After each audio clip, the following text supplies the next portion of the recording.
Hey guys, Nick Espinoza, your chief security fanatic here, and I'm just in Las Vegas right now for a conference, and if you're at this conference, come say hi, but that is obviously not what we are talking about.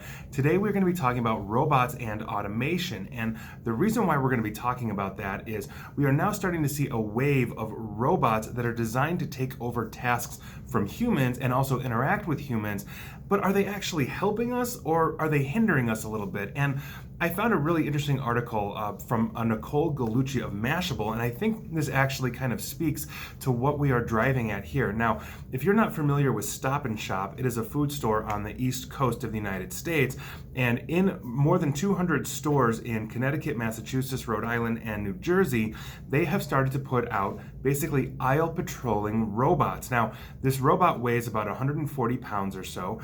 It stands about 6 feet tall, according to like the pictures that I've seen of this thing and the videos and all of that, and it costs $35,000. Now, what's interesting is they also put googly eyes on the front of this thing, probably to make it a little more humanized, because it would be basically a giant tall column that would look rather impersonal without said googly eyes. Now, it rolls around the store. It has a name tag called Marty.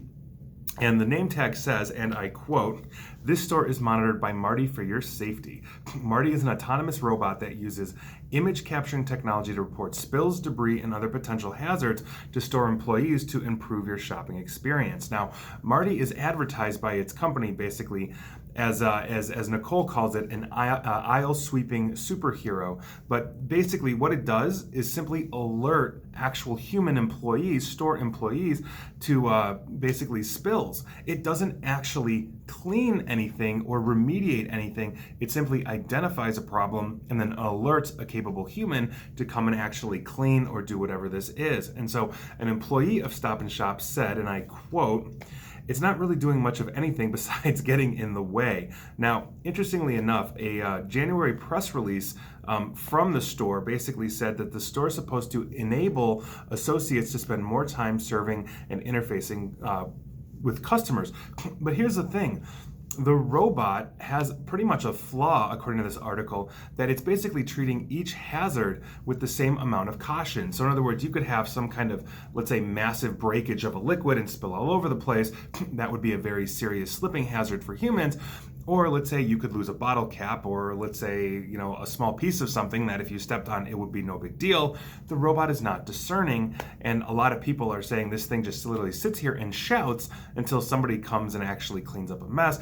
That mess might be minor. It may not actually be streamlined for productivity in that sense. Now, I think that's actually really interesting, because I think Marty here is one of the first generation of helper robots that is supposed to be basically in the human public, in the face of everybody, doing something that should be helping. And I think generation 2 will probably, one, discern a little better between, like a small piece of something that is debris versus, a massive spill, but also hopefully ideally remediate. Now, I'm sure there are a lot of robots and automation out there, that are taking over tasks and automated things such as building cars, manufacturing, probably in the construction industry, drones and other robotics that are very fast and efficient, but also help humans in terms of taking away hazardous jobs that might get a human injured. But something like Marty here, I think seems like trial and error. It seems like it's not really helping. So I'm curious to know your thoughts on this.